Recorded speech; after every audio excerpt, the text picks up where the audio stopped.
Welcome, my name is Jack Gold, and this is the first UFC Toilet Talk, and today is UFC 263 headlined for the middleweight title against Israel Adesanya versus Marvin Vittori, and the co-main is Deiveson Figareto fighting Brandon Moreno for the men's flyweight title. I'm going to break down each fight from the prelim to the main card, and here we go. The first fight is a featherweight fight for Mozart, Ivov, and Hakeem Dawodu. Mozart is ranked 14th and is at 14-0, and Hakeem is ranked 15th and he's 12-1-1. Mozart is a minus 230 favorite, while Hakeem is a plus 190 favorite. Mozart Loev, his last three fights are Nick Lentz, which he won by a split decision, Mike Rundy, what he won by a unanimous decision, and Enrique Barloza, where he won by unanimous decision. Ivov is a monster. He is 14-0 for a reason. His fight with Nick Lentz was a war. Nick Lentz had his neck 3 or 4 times, and he was able to fight it off each time. And Nick Lentz's guillotine is insane. But Hakeem Dawodu is super good as well. Hakeem's last fights were Zabaria Tukagov. Hopefully I got that right. And he won that by split decision, and Zubaria missed weight. So it was a kind of a good showing by Hakeem Dawodu. His fight before that was Julio Arce, in which he won by split decision, and that was a great fight. Julio Arce had some good wins like Dan Ige. And before that, he beat Yoshinori Horii with a third-round head kick KO, which was awesome. Like, he snatched his soul. But I think Hakeem, I'm not a huge fan of Hakeem Dawodu. He's kind of a mean guy, but he's good. He's ruthless. But I have Mozart Ivov winning by unanimous decision, probably 29-28. But I wouldn't be surprised if 30-27. And the next fight is a title eliminator bout, which I'm kind of surprised that it's on the prelims, is a women's flyweight bout between Lauren Murphy and JoJo Calderwood. And Lauren Murphy is on a 4-fight win streak. She's ranked number 3 in the division. She's 14-4, and she's a great wrestler. She out-wrestled her last opponent, which was on short notice on the Khabib Gaethje card. Before that, she beat Roxanne Modafferi by unanimous decision. And before that, she beat Andrea Lee by split decision. The one on the Gaethje card, Liliana Shakarova, she won by a second round rear naked choke. Yeah, I didn't have it fully there. But, I remember her. She was such a dick. She came in all mean, and Lauren Murphy was like, hey, man, it's whatever. But, hey, she got the win. I'm happy for her. And then JoJo Calderwood, she's a fantastic boxer. She's ranked 6th. She's 15-5.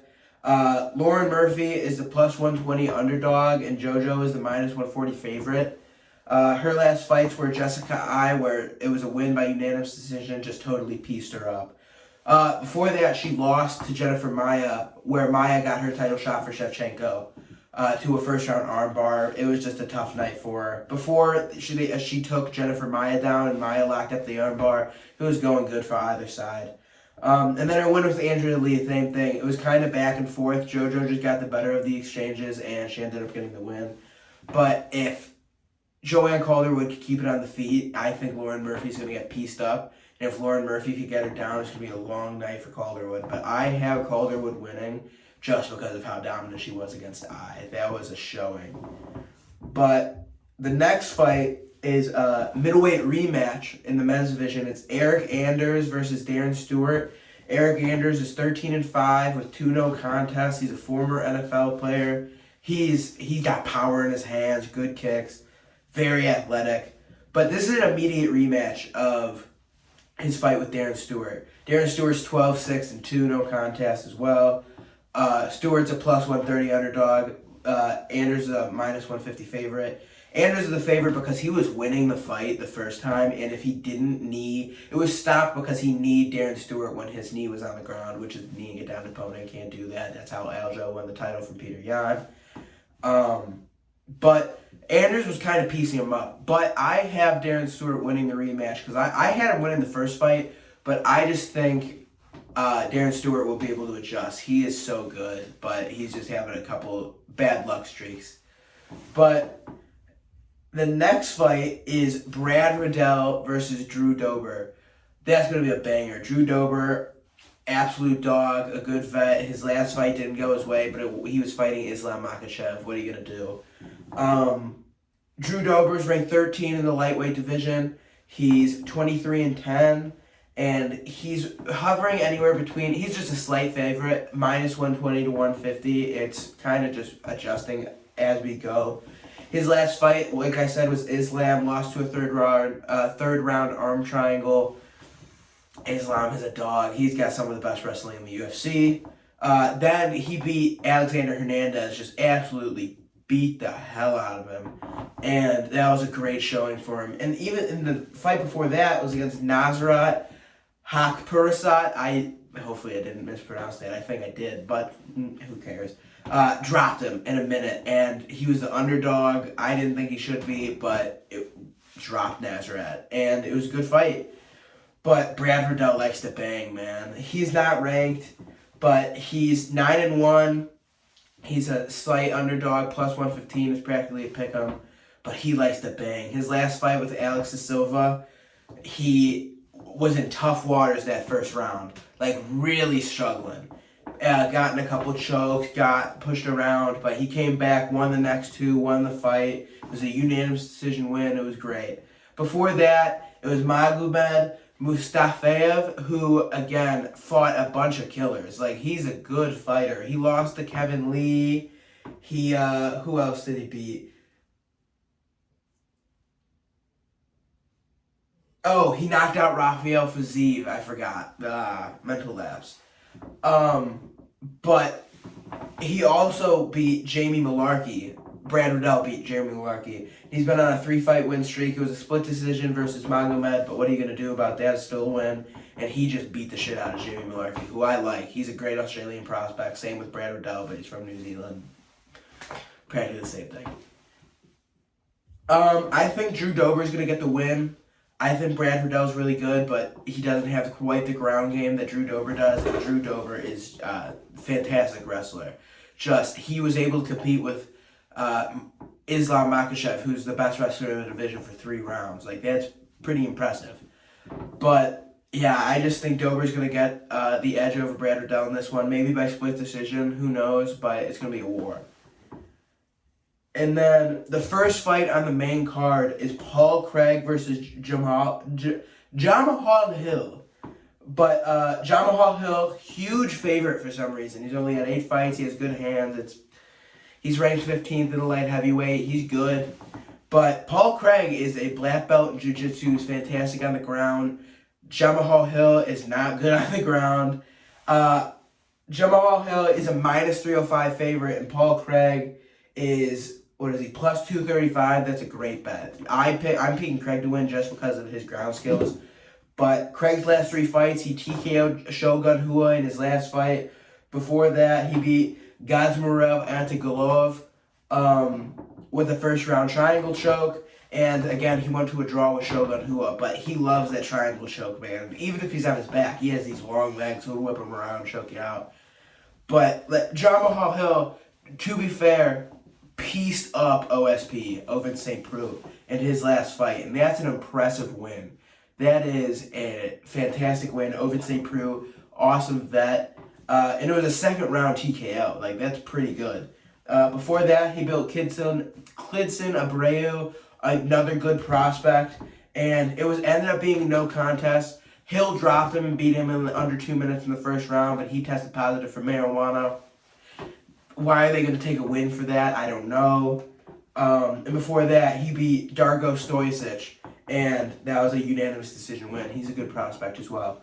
But Craig's grappling is a deciding factor. Paul has a kind of a glass chin right now. We saw that with Alonzo Mayfield, but man, his jiu-jitsu's top notch, and Jamahal Hills is not. And I just think he's going to get submitted in the second round. And it's a good bet. You're going to make some money. The next fight is Damian Maia, who's ranked 9th in the welterweight division, versus Belal Muhammad, who's ranked 12th. Belal is on a 4-fight win streak before his no contest with Leon Edwards, his last fight. Oops.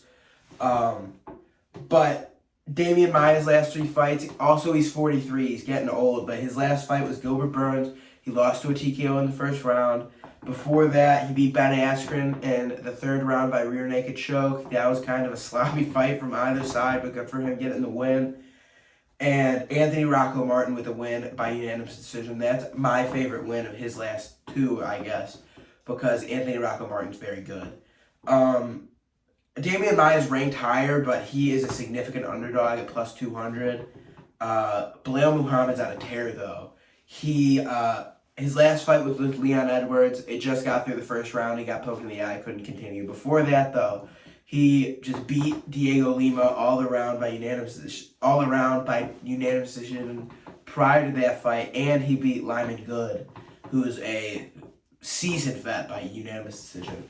But Belal is coming off a tough, frustrating loss, and he called out Damian Maia. He thinks he sees something to beat him, and I'm going to believe him. I'm going to take Belal at minus 265 as the favorite, and I think he's going to beat Damian Maia probably by unanimous decision. I don't think he's going to finish the fight because Damian Maia's jiu-jitsu is probably the best on the roster, and Belal doesn't have super heavy hands, but he has great cardio. And then the third to last fight, it is a 5-round non-title, non-co-main fight against Leon Edwards and Nate Diaz.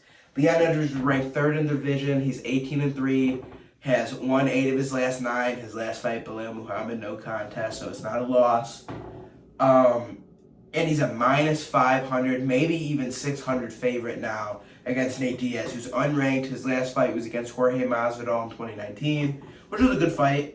And Nate Diaz is plus 355, maybe plus 400 as we are talking or you're seeing this. Leon's last 3 fights were Belal, RDA, Rafael dos Anjos, and that was a unanimous decision win. And before that, it was Gunnar Nelson, which was a split decision win. But Leon hasn't fought in over 2 years besides Belal, which was, I think, 6.5 minutes of fighting, which is not enough cage time. But Nate's last 3 performances were Jorge Masvidal. He lost by a doctor stoppage in the 4th round. Before that, he beat Anthony Pettis, just peppered, beat him for 3 rounds straight, a unanimous decision win after his 3-year layoff. And then he lost to Conor before that, but we all know when he beat Conor McGregor, I'm not surprised. But I think Leon has a speed, strength advantage, his technical advantage. Leon's probably going to come out angry. And it is just going to be a nasty, nasty fight. Now, if Nate could drag it out and Leon blows his load, I think Nate could come around and beat him. But I'm picking Leon Edwards to beat him. Unanimous decision. His wrestling's top-notch. His striking's top-notch. He's probably angry. He's been in camp for 2 years straight. Leon Edwards. I wouldn't bet on this fight, but, man, if you think Nate's going to win, that's a good bet. Now, the co-main event, which is the fight I am most excited for, it's against the flyweight champion, Deiveson Figareto, versus the #1 contender, Brandon Moreno. The first fight was my favorite fight of last year. It was incredible. You have to know, though, Deiveson Figareto, he underperformed. Moreno overperformed. It was on 3 weeks' notice. But, man, that was a brawl. I'm surprised the odds are as wide as they are. Figueiredo's a minus 250 favorite. Moreno's a minus 190 underdog. Up, plus 190 underdog, minus 250 favorite. My bad. But Figgy's power is just ruthless. He's the God of War for a reason. He's throwing hammers, and he's coming out to kill this fight. Moreno, I love him. He's one of my favorite fighters in the entire roster, but it's hard to bet against him. Moreno is a dog. I don't think you can knock him out. He has an iron chin. He's fiery. But Figareto he's going to come angry. And I don't know if Moreno could weather that storm this time. And I think he will get submitted in the 2nd round. But I am rooting for Moreno. And the final fight of the night, Israel Adesanya versus Marvin Vittori. Adesanya, minus 285 favorite. Vittori, plus 225 underdog. It's a rematch. Vittori, he's just this angry fella. But that's okay, whatever floats his boat. Israel Adesanya 7-1 in the since they've last fought. Marvin Vittori is 5-0. Israel's only loss is when he went up to light heavyweight to fight Jan Blachowicz, who's an absolute monster. He lost by split decision. It's fine. He took no damage to the heart. He's coming back swinging. Marvin Vittori, he's so angry. He thinks he won the first fight. I don't think he deserved the title here. His only top wins were Carl Robertson. That was 3 fights ago. Beat him in the first round. Then he went the full 5-round distance with Jack Hermanson. Won by unanimous decision. It was a good fight. It was impressive. In his last fight, he just out-wrestled Kevin Holland, who was ranked 10th. Kevin Holland was piecing him up on the feet. And if Kevin Holland's going to piece you up, Israel Adesanya is going to piece you up. He has better takedown defense than Kevin Holland. It's hard to bet against the champ here. He is a monster. If you look what he did to Robert Whittaker and Paulo Costa before this, it's brutal. He's so technical and so fast, and Marvin Vittori, he's a good wrestler. He's got fine striking, but it's nowhere near Israel Adesanya. I would take Israel Adesanya by KO probably in the 2nd or 3rd round. If not, I just don't see an upset coming here. I think Marvin Vittori is going to lose. I think it's going to be very definitive. And, yeah, I think Israel's going to win. Probably 3rd round TKO. And that's it. That's the entire fight card. Hopefully I get my picks right. Hopefully I'm not completely wrong. And hopefully this was a little informative. I hope everybody has a great day. And God bless you, I guess.